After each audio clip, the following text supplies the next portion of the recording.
La Bible en un an, le 10 juin, le premier livre des rois, chapitre 8, versets 1 à 66, le livre des psaumes, chapitre 128, versets 1 à 6, le livre des proverbes, chapitre 16, versets 14 et 15, l'épître de Paul aux Romains, chapitre 7, versets 1 à 13.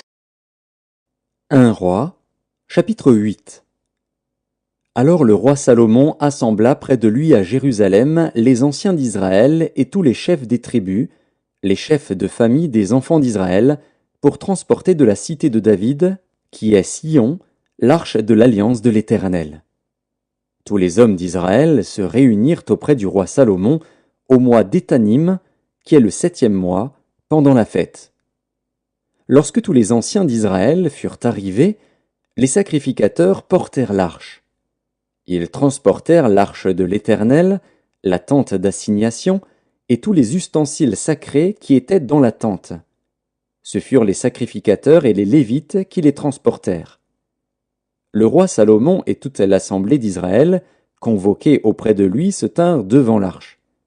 Ils sacrifièrent des brebis et des bœufs qui ne purent être ni comptés, ni nombrés, à cause de leur multitude. Les sacrificateurs portèrent l'arche de l'alliance de l'Éternel à sa place, dans le sanctuaire de la maison, dans le lieu très saint, sous les ailes des chérubins. Car les chérubins avaient les ailes étendues sur la place de l'arche, et ils couvraient l'arche et ses barres par-dessus.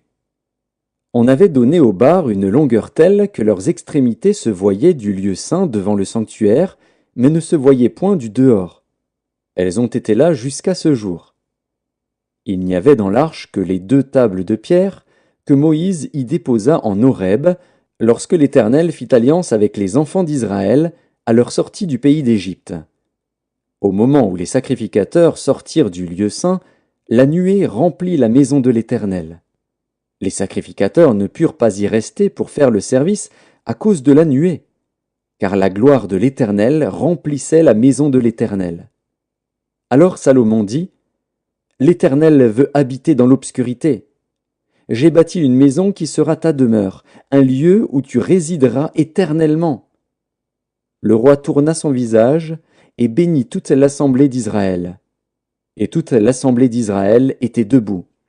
Et il dit, « Béni soit l'Éternel, le Dieu d'Israël, qui a parlé de sa bouche à David, mon père, et qui accomplit par sa puissance ce qu'il avait déclaré en disant « Depuis le jour où j'ai fait sortir d'Égypte mon peuple d'Israël, je n'ai point choisi de ville parmi toutes les tribus d'Israël pour qu'il y fût bâti une maison où résida mon nom, mais j'ai choisi David pour qu'il régnât sur mon peuple d'Israël.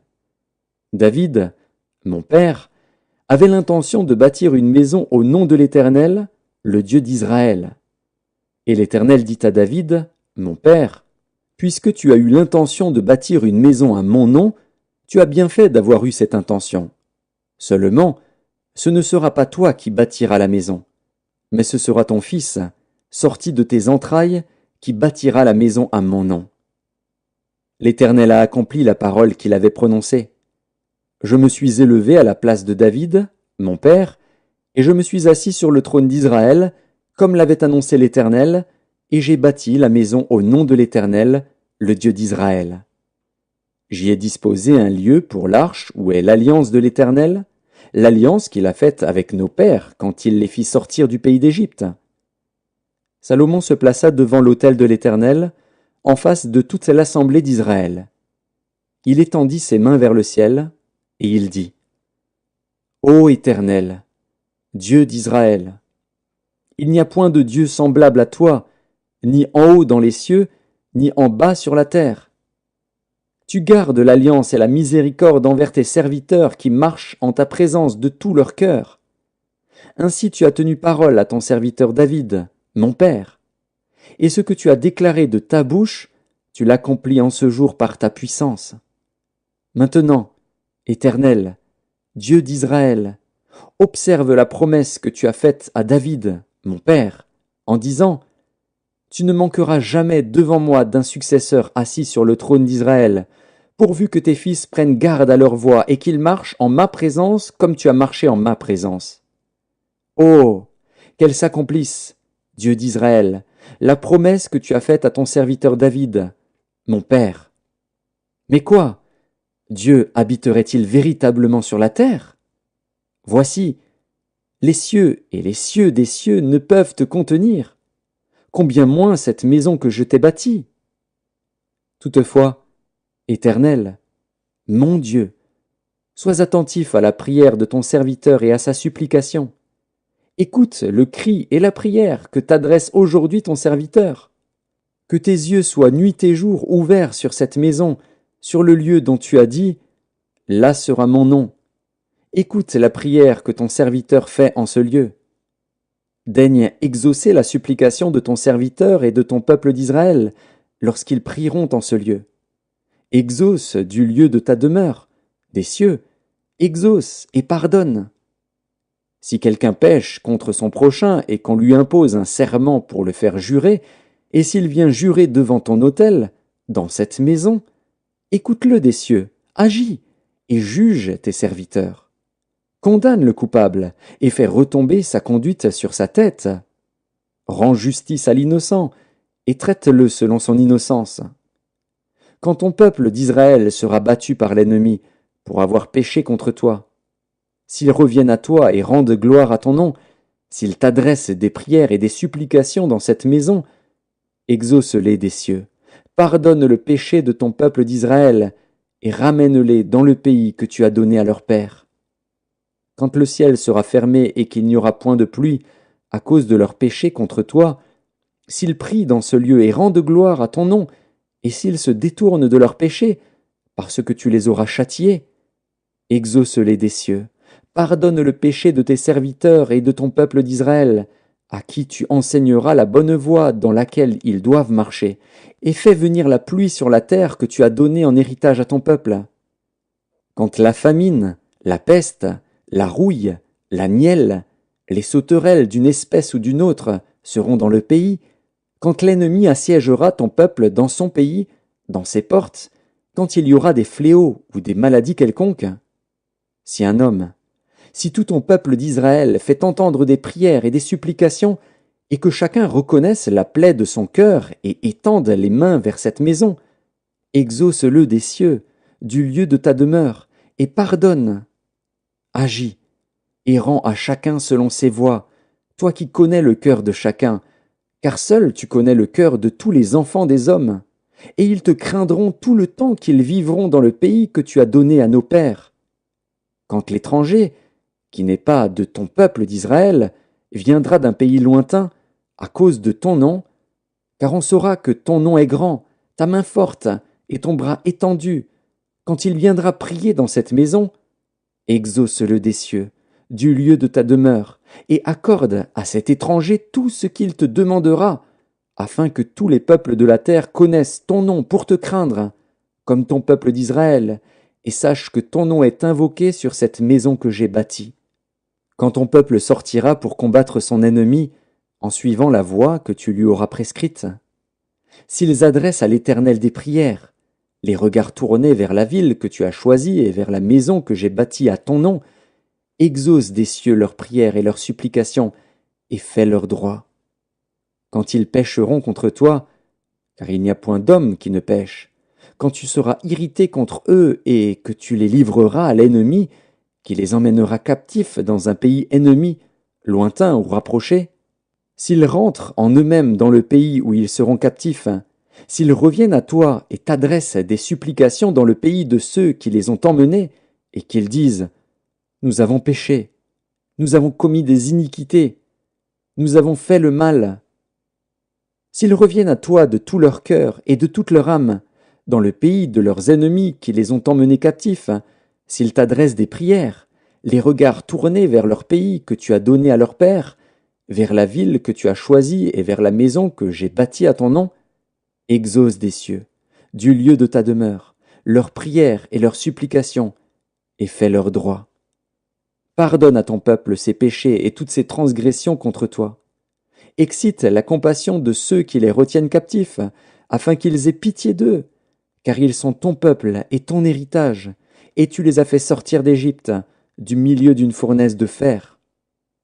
Que tes yeux soient ouverts sur la supplication de ton serviteur et sur la supplication de ton peuple d'Israël, pour les exaucer en tout ce qu'ils te demanderont.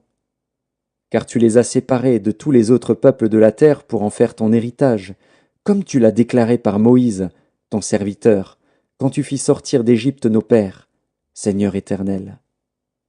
Lorsque Salomon eut achevé d'adresser à l'Éternel toute cette prière et cette supplication, il se leva de devant l'autel de l'Éternel, où il était agenouillé, les mains étendues vers le ciel. Debout, il bénit à haute voix toute l'assemblée d'Israël, en disant « Béni soit l'Éternel, qui a donné du repos à son peuple d'Israël, selon toutes ses promesses. De toutes les bonnes paroles qu'il avait prononcées par Moïse, son serviteur, aucune n'est restée sans effet. Que l'Éternel, notre Dieu, soit avec nous, comme il a été avec nos pères. Qu'il ne nous abandonne point et ne nous délaisse point, mais qu'il incline nos cœurs vers lui, afin que nous marchions dans toutes ses voies, et que nous observions ses commandements, ses lois et ses ordonnances qu'il a prescrits à nos pères. Que ces paroles, objet de mes supplications devant l'Éternel, soient jour et nuit présentes à l'Éternel, notre Dieu, et qu'il fasse en tout temps droit à son serviteur et à son peuple d'Israël, afin que tous les peuples de la terre reconnaissent que l'Éternel est Dieu, qu'il n'y en a point d'autre. Que votre cœur soit tout à l'Éternel, notre Dieu, comme il l'est aujourd'hui, pour suivre ses lois et pour observer ses commandements. Le roi et tout Israël avec lui offrirent des sacrifices devant l'Éternel. Salomon immola 22 000 bœufs et 120 000 brebis pour le sacrifice d'action de grâce qu'il offrit à l'Éternel. Ainsi le roi et tous les enfants d'Israël firent la dédicace de la maison de l'Éternel. En ce jour, le roi consacra le milieu du parvis, qui est devant la maison de l'Éternel, car il offrit là les holocaustes, les offrandes et les graisses des sacrifices d'action de grâce, parce que l'autel d'airain qui est devant l'Éternel était trop petit pour contenir les holocaustes, les offrandes et les graisses des sacrifices d'action de grâce. Salomon célébra la fête en ce temps-là, et tout Israël avec lui.